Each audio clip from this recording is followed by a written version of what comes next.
السلام علیکم۔ میرا چاند میرا مکھن میری ملائی اس ٹائم ہم مولانا فضل الرحمان صاحب کی شخصیت کے بارے میں بات کریں گے کہ کون کہتا ہے کہ سیاست میں مولوی نہیں آ سکتے؟ کیوں؟ مدینہ پاک کے سب سے جو اسٹیٹ کو سربراہی دینے والے وہ کون سی شخصیت ہے؟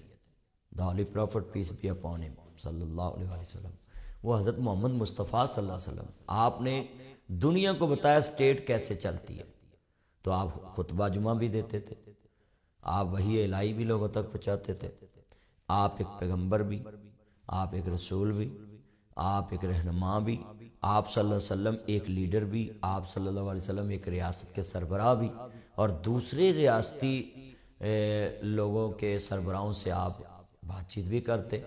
تو یہ بات کہنا مولویوں کا سیاست میں کیا کام؟ کیا مولوی پاکستان کے آئی ڈی کارڈ کے مالک نہیں؟ ہماری شناخت نہیں ہے؟ ہمارے پاکستان میں حقوق نہیں ہے؟ کیا ہم شناختی کارڈ رکھ کے ووٹ نہیں ڈالتے؟ ہم ڈال سکتے ہیں ووٹ، تو کیا ہم ووٹ لے نہیں سکتے؟ تو یہ بات ہی سرے سے غلط مشہور کی جی سیاست نہیں کرنی چاہیے مولویوں کو۔ کیوں؟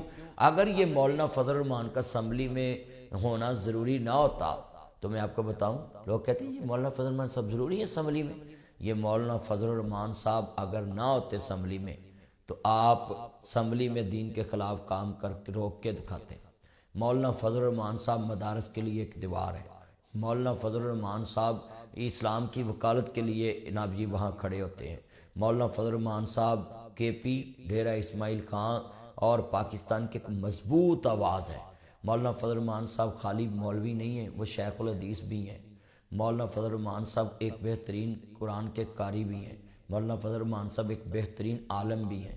مولانا فضل الرحمان صاحب کتنی زبانوں پہ عبور رکھتے ہیں، اور مولانا فضل الرحمان صاحب پوری انٹرنیشنل اسٹیبلشمنٹ، پوری دنیا کے سیاسی لوگوں میں مشہور ہیں، اور ایک توانا آواز ہے، اور مذہبی شناخت، سر پہ پگڑی اور چہرے پہ باریش داڑھی، تو اس سے بڑی کیا شناخت رکھیں؟ وہ اسلام کے نام سے جانے جاتے ہیں۔ تو ہمیں تو خوش ہونا چاہیے کہ کوئی اسلام کے نام کے ساتھ جانا جاتا ہے کہ مولانا فضل الرحمان۔ اس لیے علماء کرام کا اسمبلی میں ہونا ضروری ہے۔ ہم مسجدوں میں کہہ دیتے ہیں یہ کام غلط ہے، ہماری کون سنتا ہے؟ ہم اسمبلی میں کہیں گے قانون بنے گا، اگر کوئی اسلام کے خلاف قانون آئے گا ہم دیوار بنیں گے۔ تو خدا کے لیے علماء کرام کو اسمبلیوں میں جانا پڑے گا۔ اس لیے مولانا فضل الرحمان صاحب اسلام کے لیے اور اہلیان مدارس کے لیے ایک توانا اور نابینا آواز ہے۔ اگر علماء کرام ان کے ساتھ بازو نہیں بنیں گے، ان کا بازو نہیں بنیں گے، ان کو سپورٹ نہیں دیں گے، تو میری بات یاد رکھنا کہ اسمبلی میں پھر تمہاری آواز نہیں گونجے گی۔ ایک ٹنڈور میں آپ نے ان کو باہر رکھا ہے تو دیکھا کتنا گدر مچا اسمبلی میں، کیا ہوا۔ کل کے چھوکرے اسمبلی میں نابینا کرسیاں پھلانگتے تھے، کوئی اس کے ساتھ کوئی پکڑ رہا ہے، کوئی اس کو پکڑ رہا ہے۔ صدر پاکستان میں نے دیکھا ایک قومی اسمبلی کے ایم این اے مراد سعید کو ایسے پکڑے ہوئے تھے اور اس کو وہ چھڑا رہا تھا کہ میں اس کے گلے پڑوں اس کے۔ میرے دوستو، علماء کرام اگر اسمبلی میں نہیں جائیں گے تو اسلام کی بات کون کرے گا وہاں؟ جو وہاں پہنچتے ہیں ان کو تو اسلام کی پوری معرفت نہیں ہوتی، تو جس کا کام اسی کو ساجے۔ مولانا فضل الرحمان صاحب کے بیٹے گئے اسمبلی میں، ان کی ایم این اے تھی جنہوں نے کتنے بلوں پہ روشنی ڈالی۔ تو میں سبھی کو کہوں گا کہ مولانا فضل الرحمان صاحب کی جمعیت علماء اسلام جو پارٹی ہے اس کا اسمبلی میں ہونا ضروری ہے، کیونکہ ان کے والد مفتی محمود صاحب آئین پاکستان میں پیش تھے بنانے میں، اور پاکستان کو ایک رکھنے میں ان کی بڑی کوشش تھی، بڑی کاوش تھی۔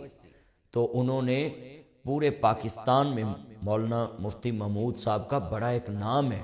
تو خدا کے لیے اپنی بچوں کو علماء کرام کے خلاف مت کھڑا کریں کہ جی علماء کرام، مولویوں کا کیا کام ہے اسمبلی میں؟ تو جب آپ مولویوں کو کہیں گے اسمبلی میں ان کا کیا کام ہے، پھر آپ مولویوں کے ووٹ لینے کو جاتے ہیں، مذہبی جماعتوں سے حمایت کو لیتے ہیں۔ کیا مذہبی جماعتوں کے ووٹ تمہیں ہضم ہو جاتے ہیں اور ان کی اسمبلی میں موجودگی آپ کو ہضم نہیں ہوتی؟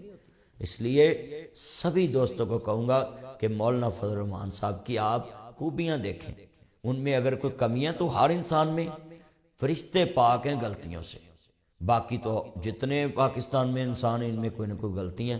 خدا کے لیے جو دکان دے اندر ہوئے اوہ دیوے بیچارہ، کتھوں دیوے تینوں لال محمد کھولے ویچن والا۔ Thank you. میں دعا کرتا ہوں کہ مولانا فضل الرحمان صاحب کو اللہ کامیاب کرے اور اسمبلی میں ان کو پہنچائے تاکہ پاکستان کے بہتر مستقبل کے لیے جہاں فیصلے ہوں وہاں مولانا فضل الرحمان صاحب بھی ہوں، تاکہ ایسی آوازیں ہوں کہ پاکستان کا نام روشن ہو اور پاکستان میں جو دنیا میں اسلام مخالف قانون لانا چاہتے ہیں ان کے لیے دیوار بن کے کھڑے ہوں. اللہ سے دعا ہے اللہ مولانا صاحب کو لمبی صحت والی ایمان والی عمر عطا فرمائے. Thank you.